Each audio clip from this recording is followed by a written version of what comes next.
Hi guys, this is Max here, back again with hopefully another great political video, and today we're going to take another look at the 2022 United States House of Representatives elections.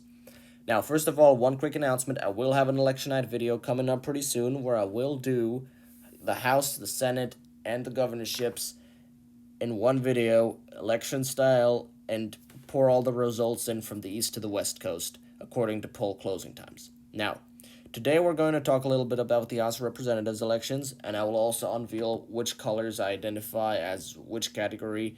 Now, the range. Tilt is from 1 to 2%. Lean goes from 2 to 5%. Likely goes from 5 to 15, and everything above 15 I would categorize as a safe margin. And there are 181 safe Republican seats and 148 safe Democratic seats. Now, taking a look at all of this, what do we got? Iowa has two districts that are rated as very competitive by 538. However, I believe that both of them will be won by Republicans by more than 5%, mostly because it's going to be a red wave year. Iowa's trending heavily Republican, and Chuck Grassley is going to carry the state by an enormous margin. Therefore, he won't have too many difficulties winning. But now let's do the whole country from east to west. In New England, I have looked at every single one of those districts. I believe that Alan Fung in Rhode Island probably is going to win, mostly because the incumbent is retiring and he's ahead big time in the polls. It might even be a safe margin. He has been mayor of a town in the district for a long time, is fairly moderate, has a strong record. He's going to win. I believe that Connecticut second and New Hampshire second both are going to be fairly close, but because none of these districts feature major Republican candidates, and because both of them have about 9% or 10% Democratic leans, I would see that both of them maintain in the Democratic category. Connecticut's 5th district has historically been the one that has been more easy to flip for Republicans. It was the closest district in 2020, and with the current environment, I have little doubts that it's going to happen and this district will flip. Also, New Hampshire's 1st, barely Democratic, but I assume it's pretty likely going to flip into the Republican hands. New Hampshire overall is a state that usually turns out against the incumbent administration, and currently we have a Democratic administration. Now, New York is also an interesting state. I do think that New York's 19th district is going to be pretty likely Republican this time around. It has a retiring incumbent, and it's upstate. However, New York's 18th has a lot more Democrats in it, therefore it's going to be closer, but still going to be a Republican victory. New York's 22nd would be almost safe Republican if John Katko would run again, but he's not. He has chosen to retire, and according to that, this will probably be a pretty close district this time around. I do think Democrats will pick it up in 2022, but for now, I'd rate it as tilt Republican. Now, there are two more districts in Long Island where one Democrat is retiring to run for governor against the incumbent Kathy Hochul, and the other one, that's Kathleen Rice, and they're both retiring to run for governor. Now, this district is a little redder than the other one, and I believe it has a higher chance of getting picked up by Republicans. I would bet that both of these are going to be extremely close in one of the last districts to be called, but in order to make it even, I gave the more Republican one to the Reds and the more Democratic one to the Blues. Now, in the state of New Jersey, because it's going to be a red wave here, I do think that some of these pretty Democratic districts will be a little closer. I looked at their partisan makeup, and they are not as blue as the New York City districts, but they are still pretty Democratic. Now, this one is going to be the only flip where I believe that Thomas Kean, the former leader, the current leader, I believe, or at least the former leader of the New Jersey State Senate minority, is currently running. I also think this guy used to be governor, Thomas Kean, look it up, and he has a pretty good chance at winning. He almost won last time around. Tom Malinowski won re-election by a hair, and 2022 is not going to be at all like 2020. Now, I do believe that Brian Fitzpatrick is going to win by a safe margin this time around. He usually wins by pretty decent margins, and had he run for governor, I think he would have won the race pretty handily. These two districts are not as Republican as I showed them here, but they are pretty working class, and I do think there's a lot of anti-Biden energy in those districts. Joe Biden has not really polled very well in Pennsylvania so far, especially with the gas prices. Oil is big in Pennsylvania. this district down here, I actually could see this being a lean Democrat instead of likely, especially because the Republicans are going to have somewhat of a comeback in the suburbs in 2022. And heading into Western Pennsylvania, I believe that Connor Lamb's retirement, he did not win the Senate primary, is going to open up this district for a Republican pickup. By the way, Sean Parnell ran in there in 2020.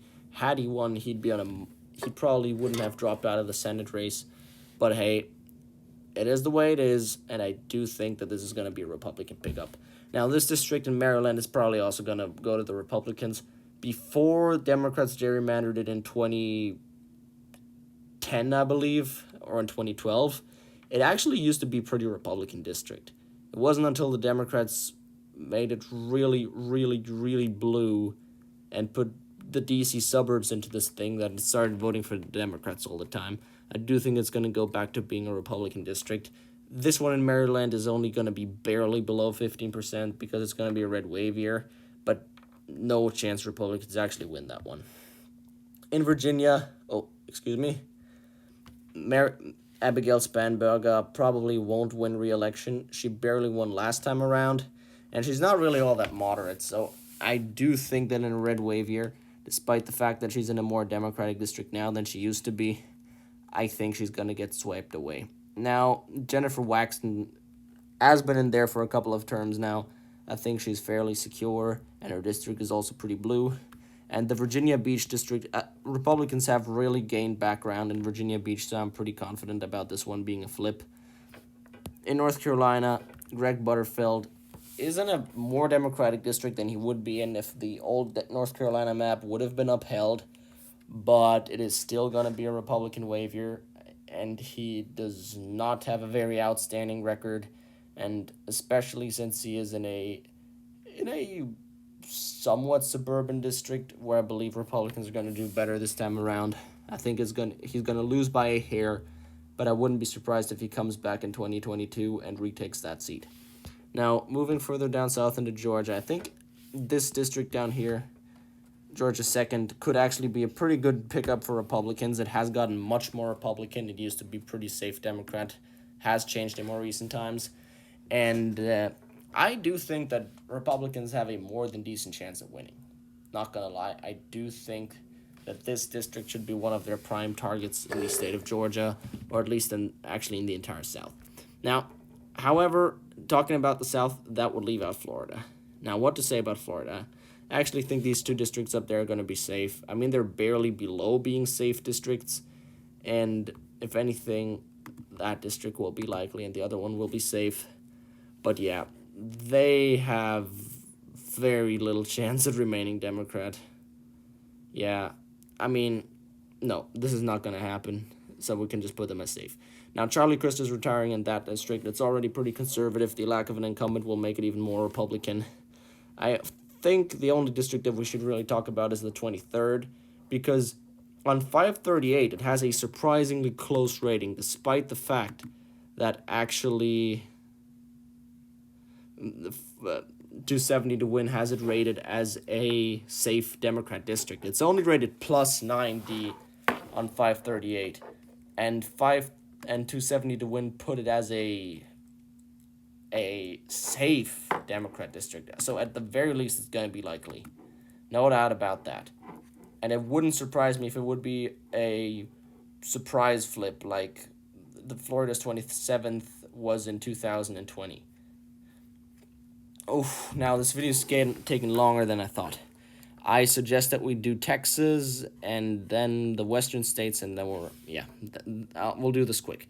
Now, in Texas, I believe that Republicans made pretty much a blunder when they made these three districts that used to be pretty much tied in the 2020 map and created a tied district and two Democratic districts. I can show you that on the 270 map.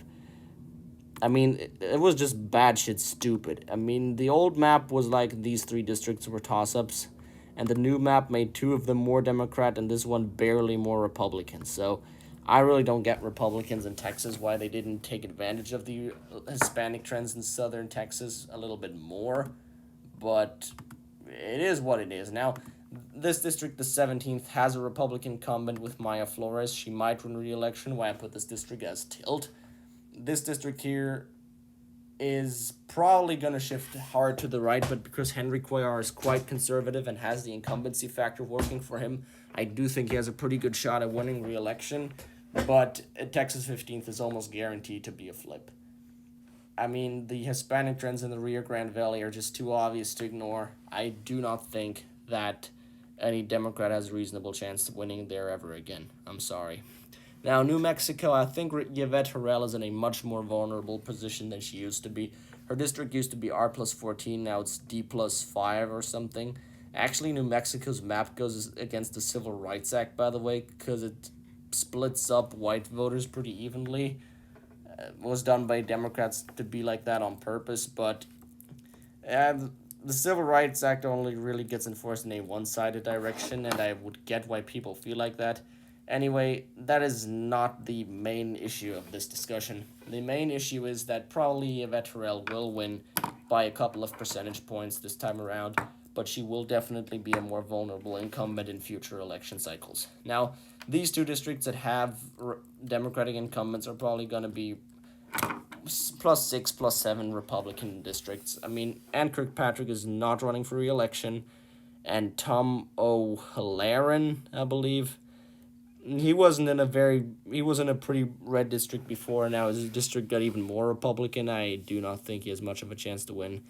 David Schweikert used to win by huge margins.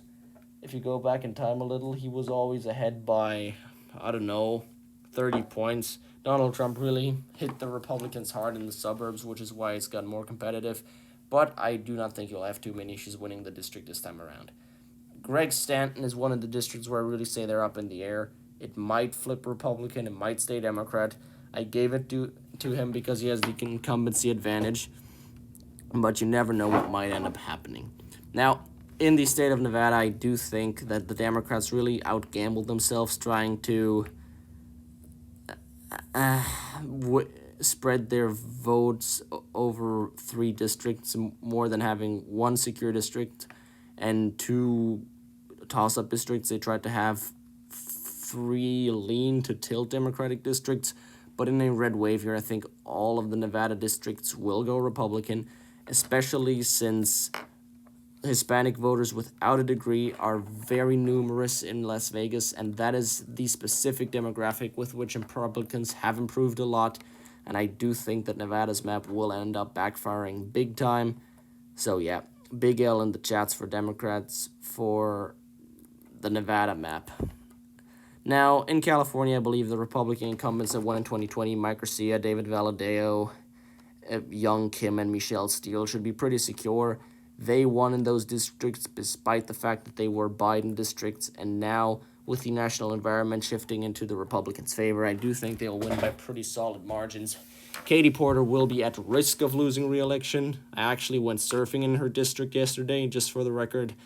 But because she has the incumbency factor and because she has somewhat of a national name recognition, I would have a hard time believing as of right now that she's going to lose. Doesn't mean that's not going to be a close margin, though. But I do think Katie Porter probably has more of a chance to win than not. Now, other than that, there are a few districts in California that might be a little closer, especially the 25th. Could be a surprise lean district because it has a heavy Hispanic population. Yet Hispanic voters in California, apart from Imperial County, didn't go too much to the right. So I don't think this district is flipping or anything. But I do think that the 13th district will flip this time around, but it will flip instantly back to the Democrats in 2022. I do not think that California is trending right or anything, but as of right now, with Gavin Newsom not being the most popular governor, and without Larry Elder polarizing the race, he will not win by as much as he won the last time around. He might win by 20 points, but not by 25. And that alone is enough of a difference in order to give California's 13th, which is an open seat, to the Republicans by a hair. Now, we have... I kind of skipped Colorado, so we have 3 more states left, Colorado, Oregon, and Washington, that have competitive districts.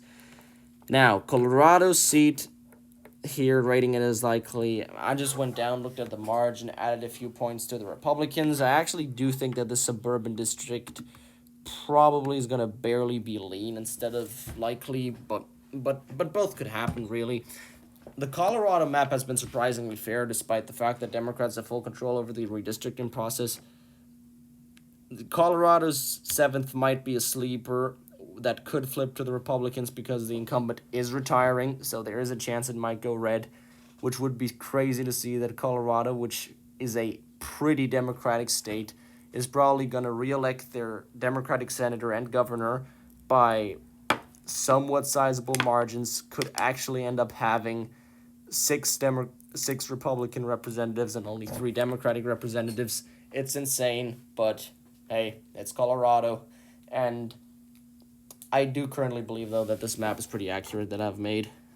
The Republicans are going to win this district by a little, and I actually have a good feeling that they're going to be able to hold on to it because it is not as Democrat as it might look like. And last but not least, the states of Oregon and Washington. These 2 districts, the 10th and the 6th, are a little more competitive than 270 win shows them to be. They're like plus 10 Democrat, and therefore I do believe they'll be pretty much in the middle of being likely districts. And then there's last and least, Washington's 8th and Oregon's 5th. Both of them usually Democratic districts, but unlike most districts, fairly competitive, and in a Republican-leaning environment, do have a pretty decent chance at going Republican. Whew. Now that was a pretty long, pretty intensive explanation of the reason why I rate all my races the way I do, and I really hope you enjoyed this video. This will be my last house prediction before my election night video, and yeah, this is really a topic that I've seen most of you guys have great interest in, so I will make another video on the U.S. House telling you exactly which districts have been, in which states the districts have been altered more in favor of the Republicans and which states altered them more in favor of the Democrats. I will make a specific gerrymandering video as well. Now, I hope you guys liked this one. If you did so, please leave likes, comments, and subscriptions down below. And yeah, share it with your friends, hit the bell for notifications, and see you guys next video. Goodbye.